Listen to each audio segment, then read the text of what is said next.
y niñas, queremos recordar, aunque sabemos que algunos de ustedes ya lo saben, que en realidad la niñez tradicionalmente ha sido definida en términos descalificativos, ¿sí? Y que esta idea, que si bien no está del todo concluida, pero ha venido cambiando en las últimas décadas. Entonces, también recordar algo en lo que insistimos para que nunca lo olvidemos, la niñez en general se la definía con aquello que aún no era o aquello que aún no podía ser, ¿sí?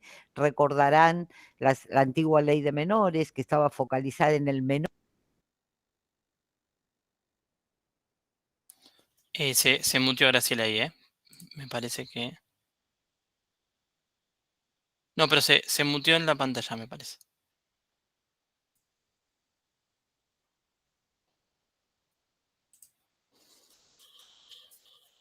Solo, No, una cosa a ver. extraña, Ahí, ahora sí, ahora sí, ahora sí. ¿sí? Pero se muteó Sí, solo, ahora sí. una cosa un poquito extraña. Sí, sí. A Si quiere ver volver a compartir. sí, es lo que voy a hacer, pero por eso lo corté. ¿Se puede ver ahí, Damián? Ahí está cargando, ahí se ve. Si quiere darle pantalla completa, si se ve. Sí. Ahí, No, perfecto. les decía que además en general tiene que ver con el futuro, o sea, con lo que van a hacer en otro momento, o sea, olvidando un poco lo que pueden ser en este momento.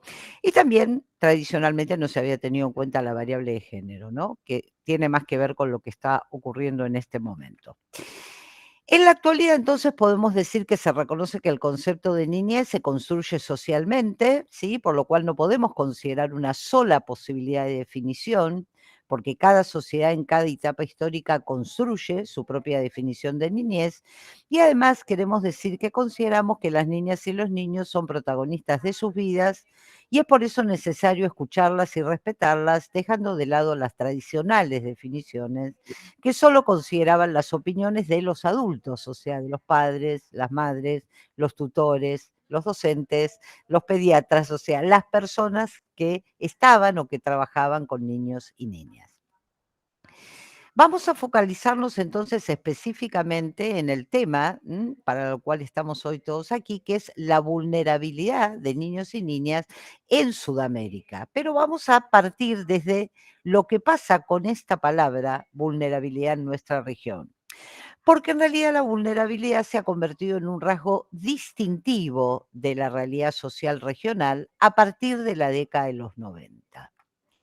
Estos nuevos fenómenos, ¿sí?, no pueden comprenderse si no se considera la condición de vulnerabilidad en que se encuentran las personas, las familias, las comunidades y especialmente los niños y las niñas.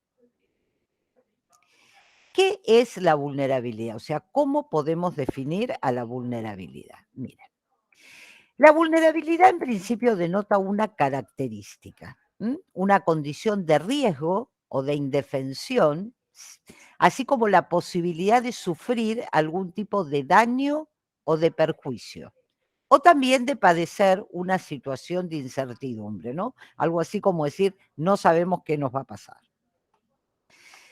Asimismo, la vulnerabilidad tiene distintas características. La primera es que es situacional, es decir, está condicionada por el contexto en el cual se desarrolla y puede ser causada o agravada por situaciones personales, sociales, políticas, económicas y ambientales.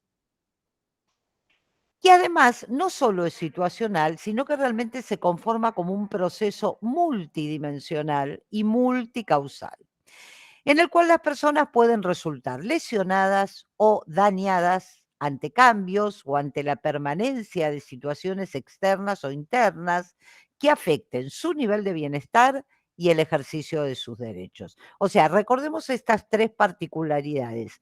Es situacional, es multidimensional y es multicausal.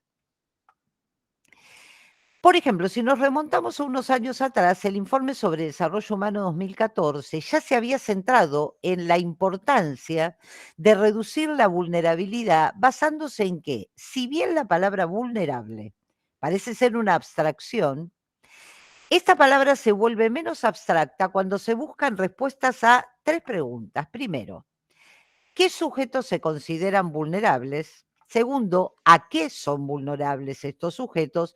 Y por último, ¿por qué son vulnerables? ¿Sí? Hay que ver si podemos responder estas 3 preguntas. La vulnerabilidad debe implicar un análisis predictivo de lo que le puede suceder a una población específica en condiciones de riesgos y peligros particulares, o sea que tenemos que trabajar por adelantado, ¿no? Para evitar que eso suceda. El Premio Nobel de Economía 2001, Joseph Stiglitz, expresó que las mayores vulnerabilidades surgen en sociedades que han estado expuestas a crisis graves, que han privado a grandes porciones de su población de los mecanismos adecuados para afrontar esas crisis. Y también se refiere a la relación entre vulnerabilidad y otro concepto que conocemos bastante, que lo hemos trabajado el año pasado, que es el concepto de desigualdad, sosteniendo que es necesario tener en cuenta la desigualdad al analizar la vulnerabilidad.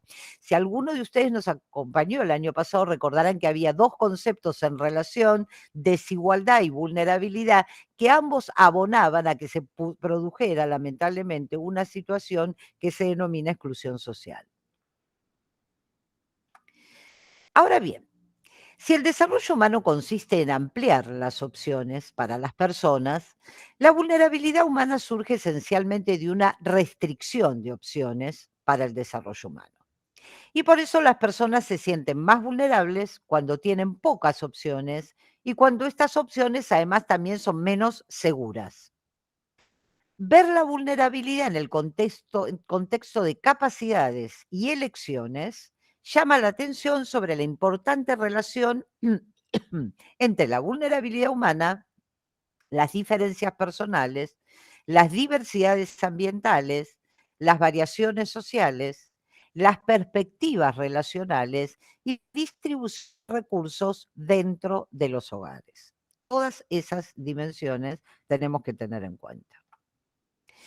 Un tipo particular de vulnerabilidad precisamente es lo que nosotros denominamos la vulnerabilidad social. Es un tipo de vulnerabilidad específica. ¿Y en qué consiste?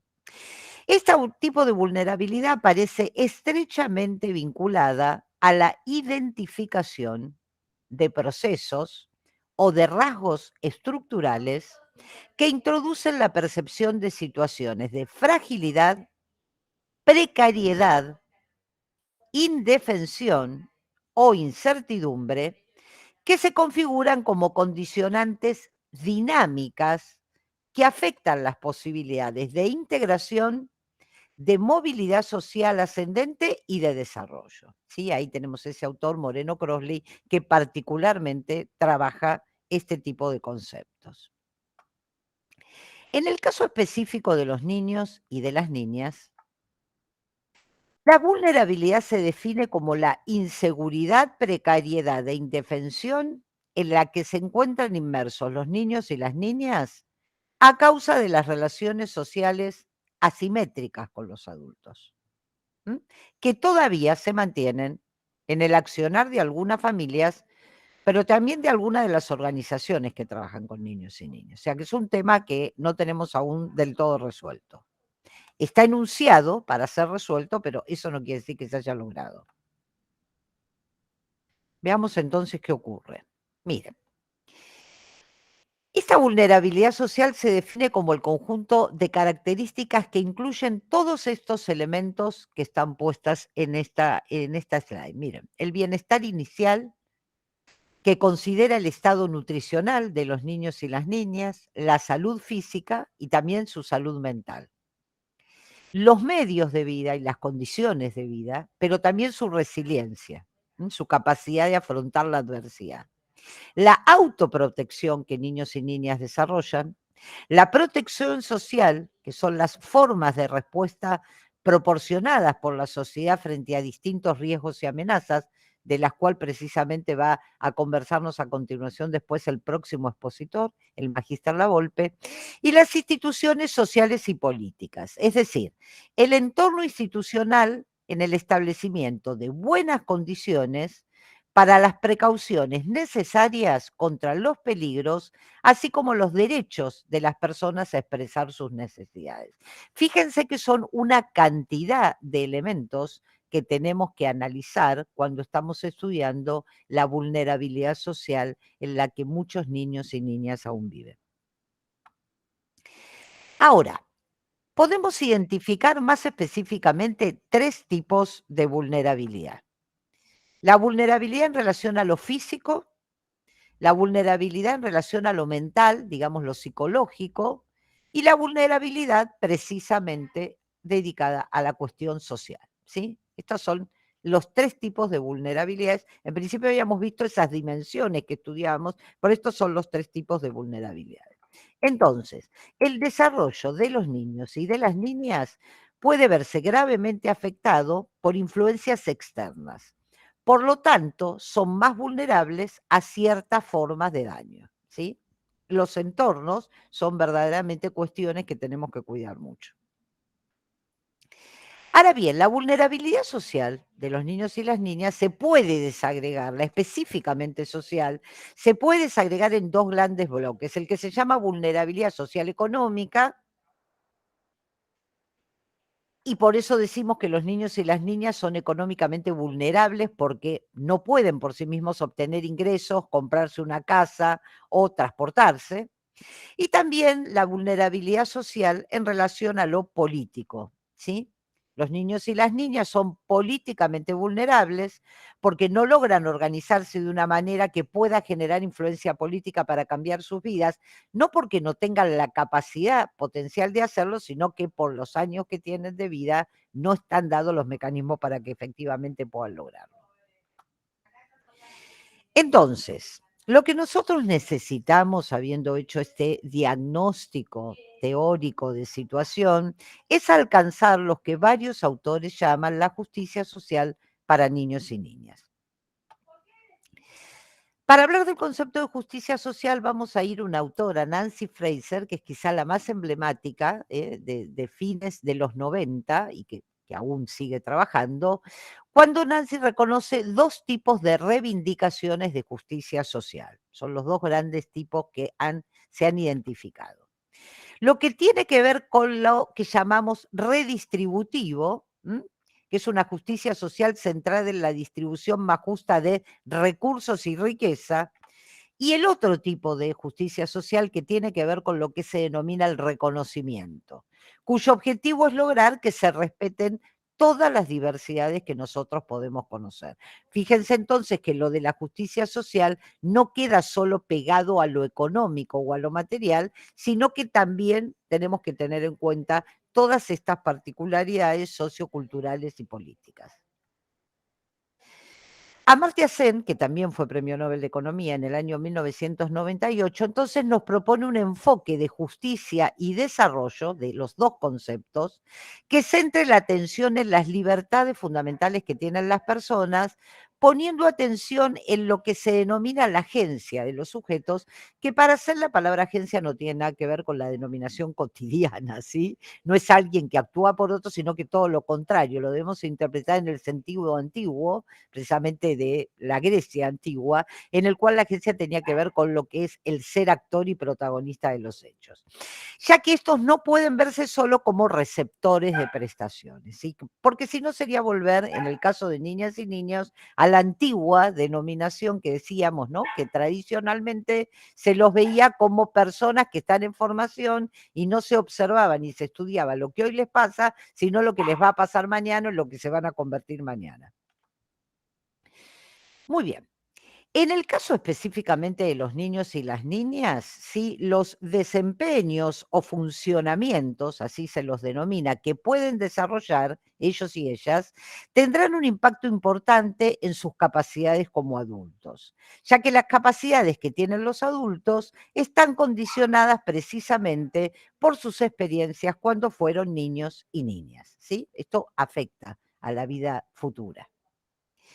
Entonces, la justicia social para niños y niñas, siguiendo un autor que se llama Gordon, que él también trabaja en la misma línea que Sen, este autor, recordando a Sen, dice, acerca de que la igualdad de la justicia distributiva debería concernir a las habilidades reales de las personas para alcanzar diversos desempeños o funcionamientos valiosos.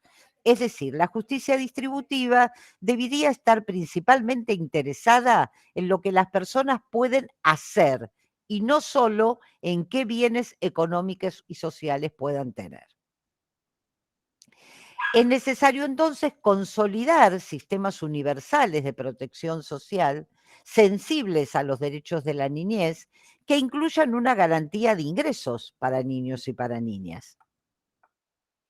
Y también es necesario resguardar niveles adecuados de gasto social, reforzando aún más la inversión en la niñez en este momento de crisis, ya que promover las capacidades humanas es una de las formas precisamente de reducir la vulnerabilidad en la cual se encuentran situados algunos niños y niñas.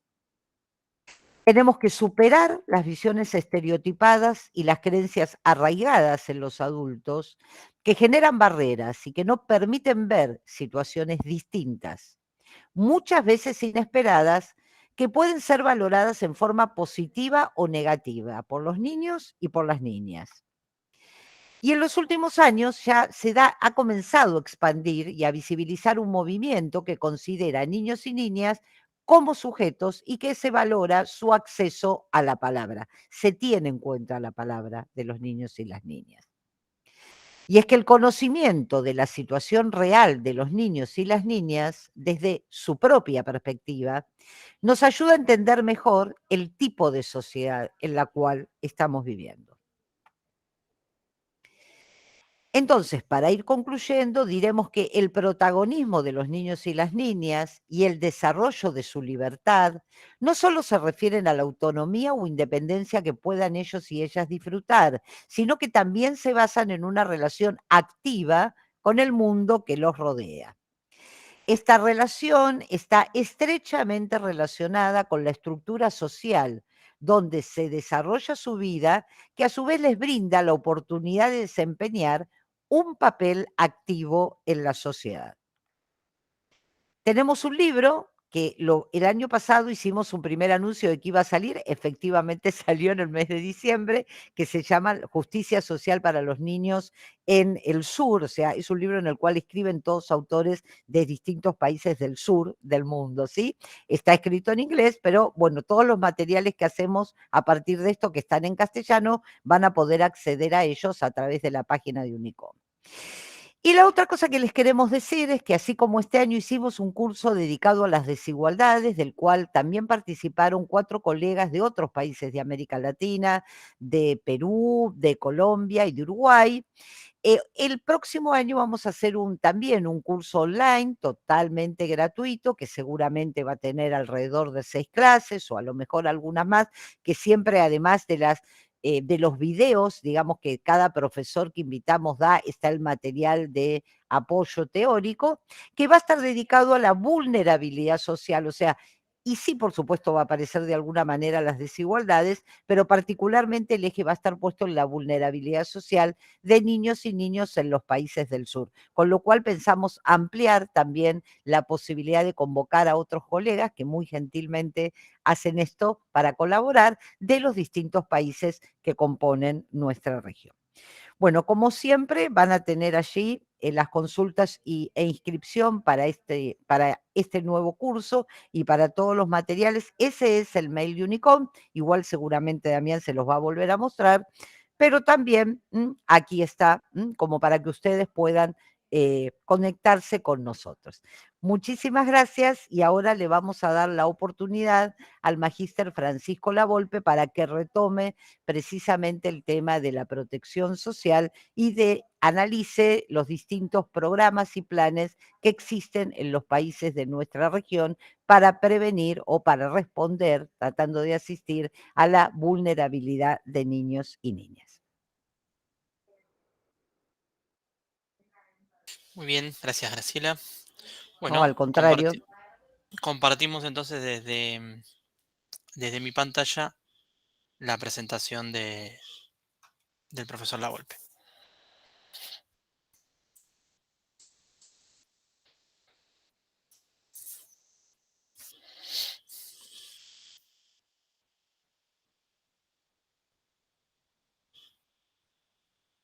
Buenas tardes a todos, a todas.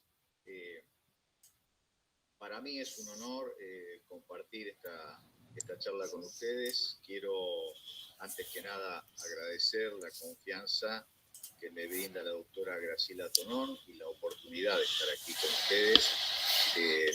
La idea, por supuesto, central del tema es compartir algunos de los aspectos que trabajamos en el libro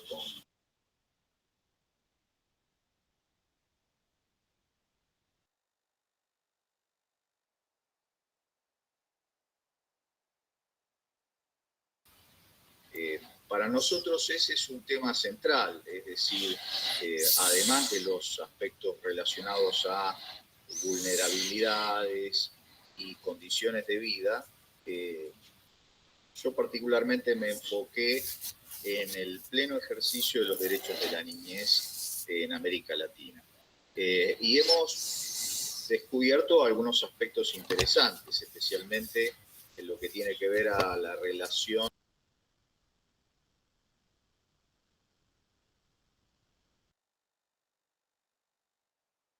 el Estado o las políticas de Estado ofrecen para ese pleno ejercicio. Yo me gustaría compartir con ustedes una guía de presentación o una presentación que oficia de guía sobre los ejes que yo quiero destacar, no todos los del artículo, pero sí los del capítulo, pero sí los ejes en los que yo me quiero enfocar. Así que voy a compartir esta breve presentación con ustedes, al tiempo que, por supuesto, entiendo que va a ser más llevadera la breve presentación. En este sentido, lo que destacamos es, o por lo menos el enfoque está puesto en la brecha entre los derechos formales y aquellos reales.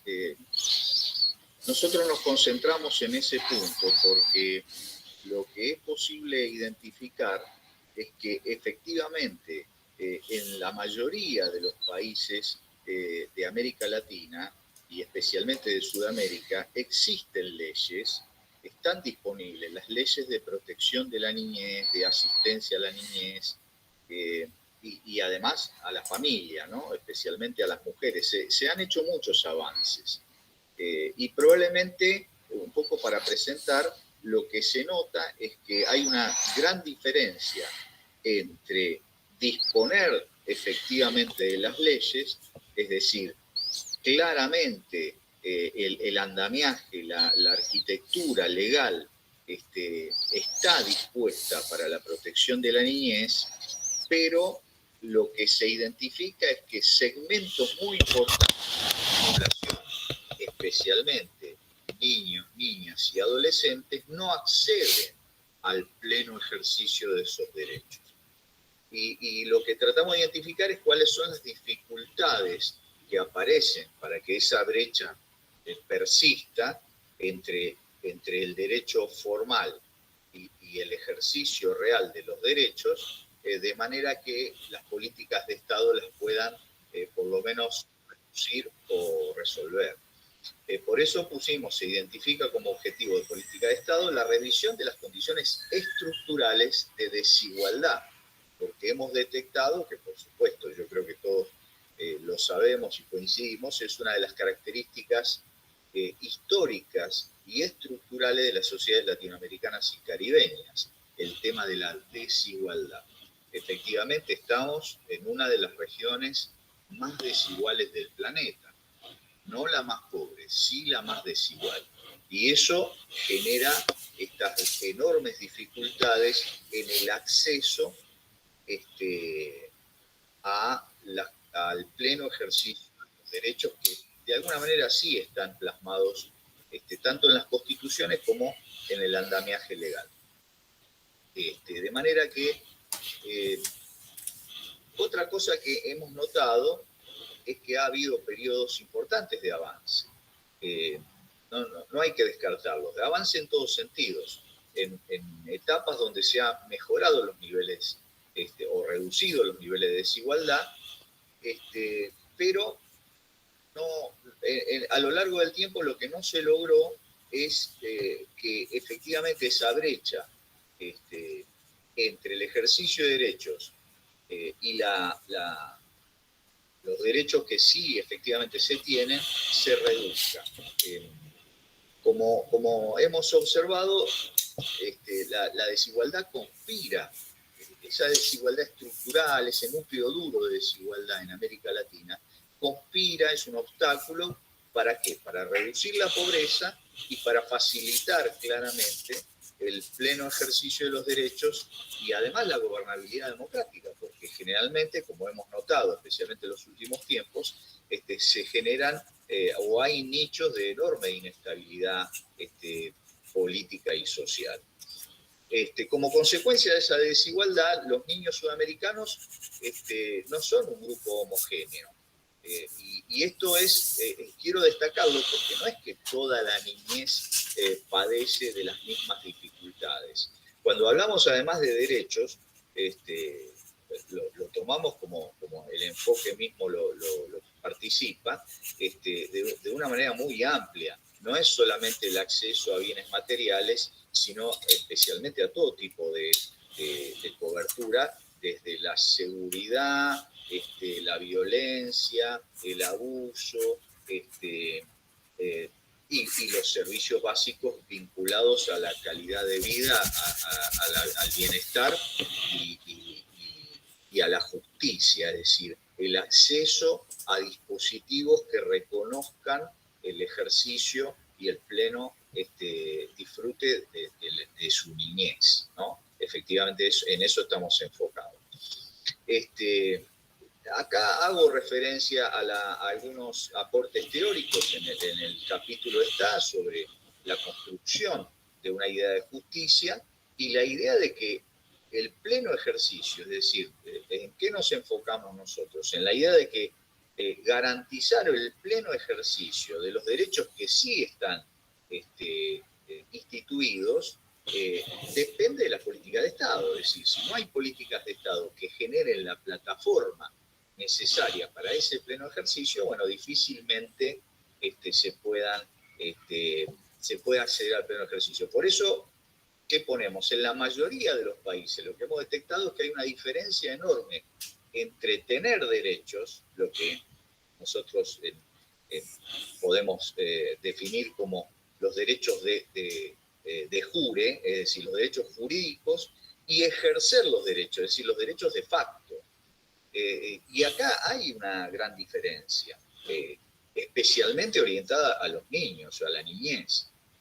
La brecha entre la declaración formal de derechos y las condiciones sociales necesarias para ejercerlo. Porque en muchos casos, simplemente las familias y las escuelas y algunas no conocen o no tienen los saberes necesarios para el pleno ejercicio de derechos que sí están instituidos. De manera que esta brecha impulsó, esa brecha, digamos, entre el tener y el ejercer, el esfuerzo de muchos estados a tratar de incluir los derechos, pero especialmente, es decir, se sabe, nos referimos a la brecha, en este caso, nos referimos a la brecha de desigualdad, lo que impulsó a muchos estados a hacer esfuerzos para reducir esa brecha y tratar de llegar con los derechos fundamentales, especialmente a las mujeres y a los niños, ¿no? Sobre esto hay muchos programas, especialmente de organismos internacionales, que afortunadamente han asistido bastante, con resultados honestamente muy desiguales, por lo que se puede observar. Sin embargo, bienvenidos sean porque han logrado por lo menos contener en algunos casos y reducir esa brecha que impide el acceso al pleno ejercicio de los derechos. Factores como la transformación de la estructura familiar, hemos notado, la globalización, el cambio climático, la digitalización, ¿no? Es un tema, ¿no? Acceso a la información, la migración a gran escala, es algo que también hemos vivido en América Latina, y los patrones de empleo, claramente, y una red de bienestar social que se ha venido debilitando en muchos países, han afectado directamente, han repercutido enormemente sobre la niñez y el acceso de los niños a esos bienes básicos y a esa justicia fundamental para la niñez. Nosotros, como sabemos, estamos suscritos a los principios que rigen los derechos de la niñez a nivel internacional. Finalmente se define claramente como un objetivo de política de Estado, no digo de gobierno, de política de Estado, la reversión de las condiciones estructurales de desigualdad. Lo que se concluye es que a partir de políticas de Estado que busquen la reducción de esa desigualdad, de ese impacto tan diverso entre sectores de la niñez en América Latina, lograría reducir la brecha también en el ejercicio de los derechos formales, el ejercicio real de los derechos de la niñez en la región. Por eso, de alguna manera, lo que queríamos expresar es algo muy simple, muy breve, y que tiene que ver con esto. Es decir, nuestro punto central está puesto en que la única manera de lograr reducir la brecha entre eso, ¿no?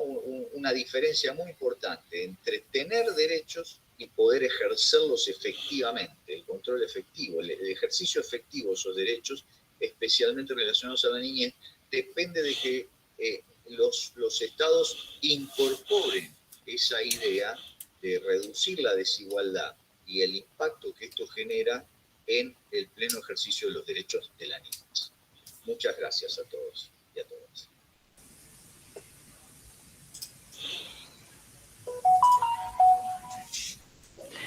Bueno, muchas gracias al magíster Lavolpe, que no nos puede escuchar, pero bueno, se lo diremos a continuación. La verdad que el tema de las tecnologías teníamos un poco de temor de que fallara y mejor tenerlo grabado y que nos pudiera compartir, que efectivamente, como él dice, es uno de los capítulos del libro.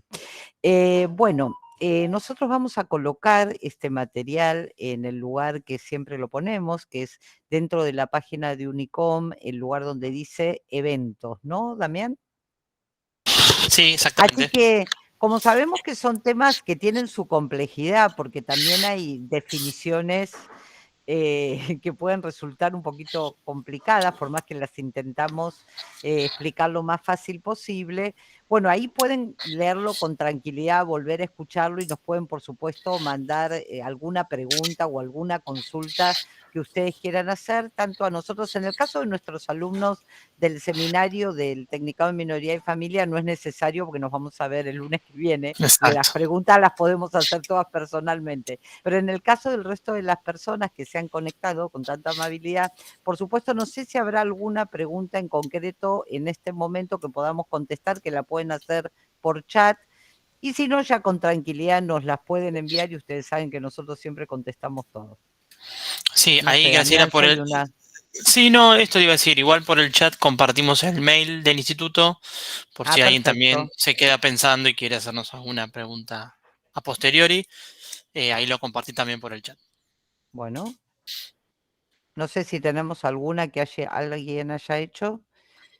No, Si por no, ahora no. daríamos esta situación por concluida y quedamos desde ya a disposición de que las personas nos pregunten lo que nos quieran preguntar a posteriori, ¿sí?